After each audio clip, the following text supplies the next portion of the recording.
Good morning students. आज हम पढ़ेंगे chapter 9 ray optics and optical instruments के NCERT questions. So let's start.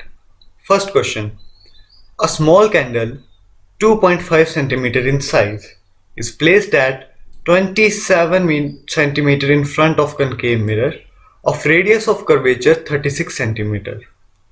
At what distance from the mirror should a screen be placed in order to obtain a sharp image?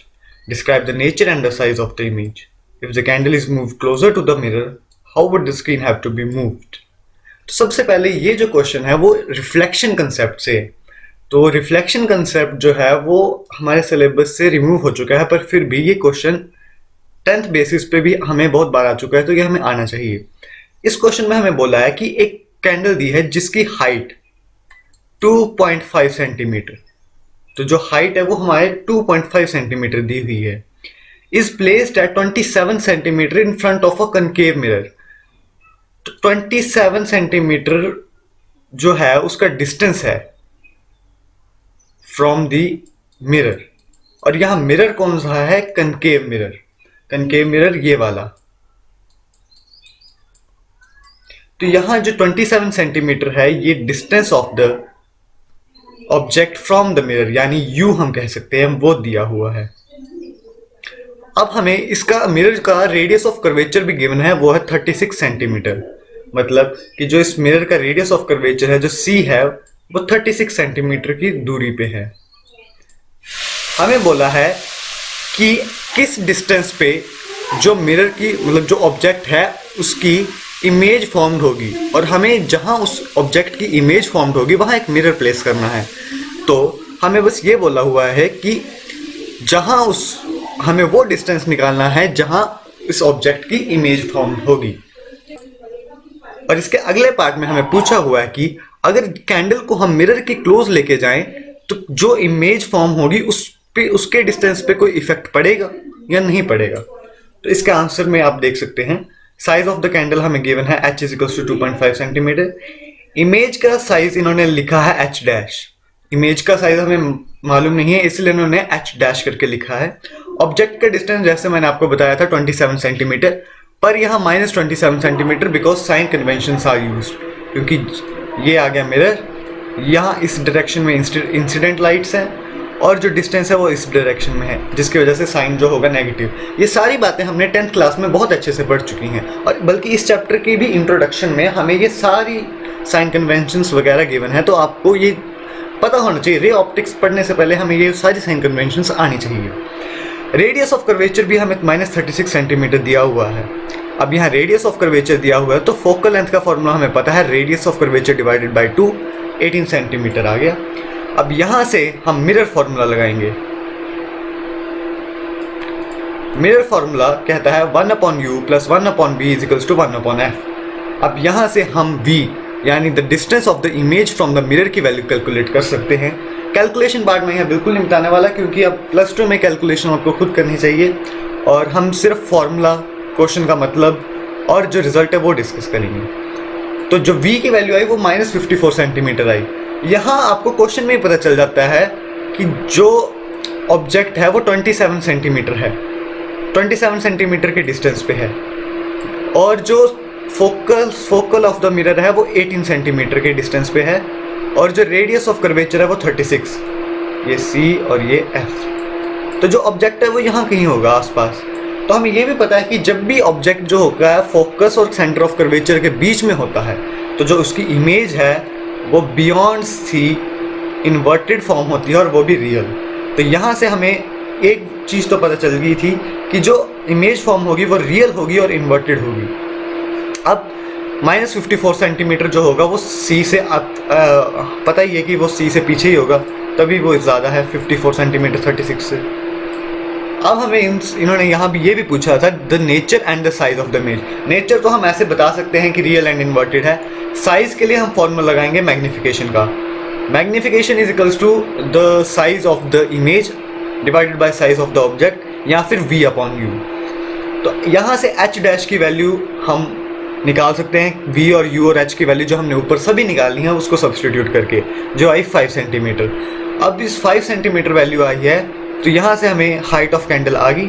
Negative sign जो indicate करता है कि जो image है वो real and inverted है, जो मैंने यहाँ इस केस में बता दिया, इन्वर्टेड एंड रियल।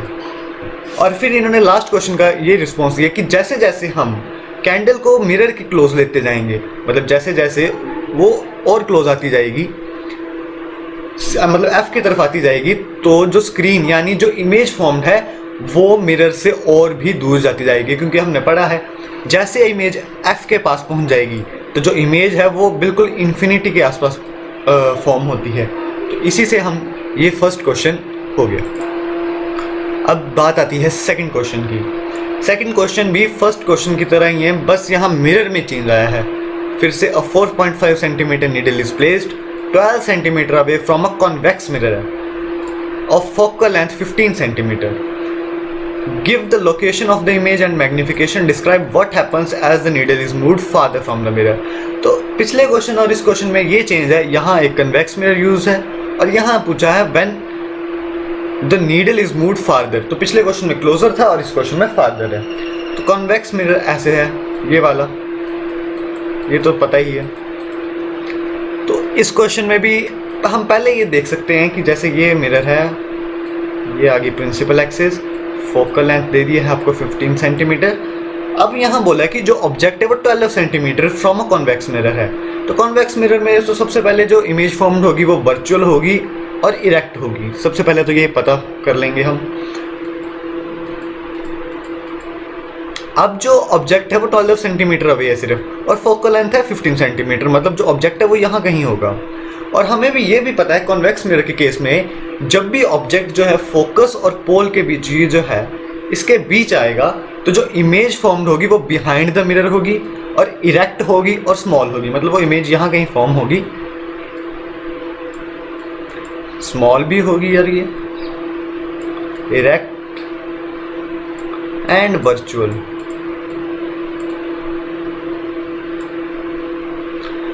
अब देखते हैं क्वेश्चन आंसर में क्या गिवन है इसके। सबसे पहले height of the needle given है, object distance -12 centimeter due to sign convention, focal length दे दी है 15 सेंटीमीटर, इमेज डिस्टेंस v मान लिया है, और यहाँ से mirror formula, again mirror formula लगाएंगे हम, और जिससे हमारे पास v की वैल्यू आ जाएगी। v की वैल्यू यहाँ पॉजिटिव आई है, v की वैल्यू यहाँ पॉजिटिव आई है। पॉजिटिव का मतलब कि जो इमेज है वो बिहाइंड द मिरर है, बिहाइंड द मिरर। ठीक, यहाँ देखो ये लिखा भी है, also it is on the other side of the mirror. अब फिर इमेज साइज का फॉर्मूला हम मैग्निफिकेशन के फॉर्मूले से निकाल लेंगे। यहाँ से इमेज साइज 2.5 सेंटीमीटर प्लस, मतलब जो इमेज है वो इरेक्ट है, इरेक्ट भी है और वर्चुअल भी है।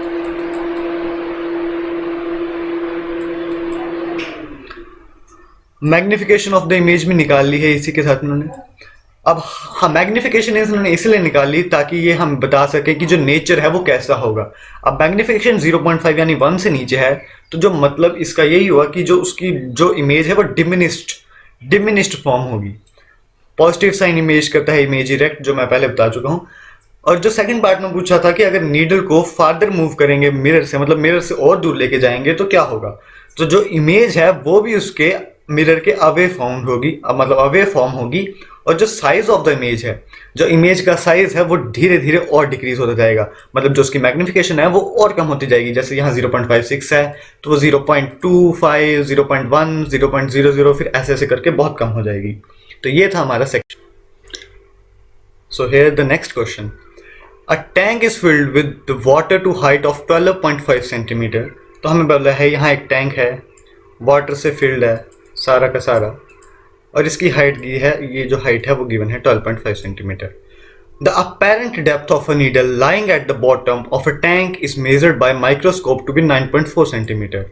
तो यहाँ बोला है कि जैसे कोई भी ऑब्जर्वर, जैसे हम ऑब्जर्वर हैं, वो माइक्रोस्कोप से उसकी डेप्थ नोटिस कर रहे हैं। हमने ये इस चैप्टर में पढ़ा है रिफ्रैक्शन का कंसेप्ट, कि जब भी कोई ऑब्जेक्ट जो है वो वाटर में गिरा होगा तो हमें एक्चुअल में जो हम ऑब्जर्व करते हैं वो उसकी अपेरेंट डेप्थ ऑब्जर्व करते हैं। उसकी एक्चुअल डेप्थ जो है वो 12.5 सेंटीमीटर है, पर हमें वो अपेयर होता है कि वो थोड़ा सा ऊपर है। तो वहाँ यहाँ वही जो हाइट है वही गिवन है कि हम जो माइक्रोस्कोप से देख रहे हैं तो वो 9.4 सेंटीमीटर आ रही है उसकी डेप्थ। बट एक्चुअल डेप्थ जो है वो 12.5 सेंटीमीटर हमें गिवन है। फिर पूछा है what is the refractive index of the water. तो हमें बोला है कि वाटर का रिफ्रैक्टिव इंडेक्स निकालना है। सिंपल फॉर्मूला पुट कर देंगे क्योंकि हमें पता है refractive index is equals to the actual height upon apparent height. फिर इन्होंने अगले पार्ट में पूछा है कि अगर वाटर को हम एक ऐसे लिक्विड के साथ रिप्लेस करें जिसका रिफ्रैक्टिव इंडेक्स 1.63 हो और वो लिक्विड भी 12.5 सेंटीमीटर की हाइट तक भर दे, तो हमें कितने डिस्टेंस से माइक्रोस्कोप को मूव कराना होगा ताकि हम फिर से नीडल पे फोकस कर सकें। मतलब कि अगर हमने जो लिक्विड है उसका रिफ्रैक्टिव इंडेक्स ही चेंज कर दिया, रिफ्रैक्टिव इंडेक्स चेंज कर दिया मतलब जो डिफ्रैक्शन होगी अब वो अलग होगी, और जो अपैरेंट डेप्थ जो हमें 9.4 सेंटीमीटर दिख रही थी उसमें भी चेंज आएगा। उसमें चेंज आएगा तो हमें माइक्रोस्कोप के लेवल को भी एडजस्ट करना पड़ेगा ताकि हम उस नीडल पे फोकस कर सकें। तो हमें वही डिस्टेंस निकालना है कि कितने डिस्टेंस से हमें उस माइक्रोस्कोप को मूव कराना होगा, और वो डिस्टेंस निकालने के लिए सबसे पहले हमें उसकी अपैरेंट डेप्थ निकालनी पड़ेगी जब हम वो लिक्विड यूज कर रहे हैं। तो आंसर में देखिए actual depth of the needle in water H1 is equals to 12.5 centimetre given है। ठीक, apparent depth of the needle H2 9.4 centimetre, जैसा कि मैंने आपको सबको बता दिया। Refractive index of water is equals to mu. Refractive index of water इन्होंने लेट कर लिया न्यू। अब मैंने पहले बोला था न्यू का फॉर्मूला यानी रिफ्रैक्टिव इंडेक्स का formula actual depth upon apparent depth इन्होंने यहाँ ले लिया है। Actual ACT actual upon apparent depth. तो यहाँ से इन्होंने रिफ्रैक्टिव इंडेक्स की वैल्यू 1.33 कैलकुलेट कर ली है। मतलब refractive index of water is about 1.33, मतलब ये एस्टिमेटेड मतलब राउंड ऑफ की वैल्यू है। अब यहाँ इन्होंने बोला है कि वाटर जो है वो रिप्लेस हुआ है एक ऐसे ऐसे लिक्विड से जिसका रिफ्रैक्टिव इंडेक्स है -1.63। अब हमें एक्चुअल डेप्थ मतलब और बोला था कि जब हम क्वेश्चन में पढ़ा है कि जब हमने उसको रिप्लेस किया तो हाइट उसकी उतनी रखी 12.5 सेंटीमीटर। तो हमारे पास एक तो रिफ्रैक्टिव इंडेक्स है, एक जो है उसकी हाइट है एक्चुअल हाइट। तो हमें अपैरेंट हाइट आसानी से उस फॉर्मूले से निकाल सकते हैं। ये देखो U dash is equals to H1 upon Y. यहाँ H1 क्या है उसकी एक्चुअल डेप्थ और Y क्या है उसकी new apparent depth. New apparent depth. अब y की वैल्यू यहां से आ गई 7.67 सेंटीमीटर। मतलब जो न्यू अपैरेंट डेप्थ जो हमें लगेगा कि जो नीडल जो प्लेस है वो लगेगी कि 7.6 सेंटीमीटर डीप है, और ये जो थी वो H2 यानी पिछली वाली से जो 9.4 सेंटीमीटर है उससे कम थी। 9.4 सेंटीमीटर से ये लेस है।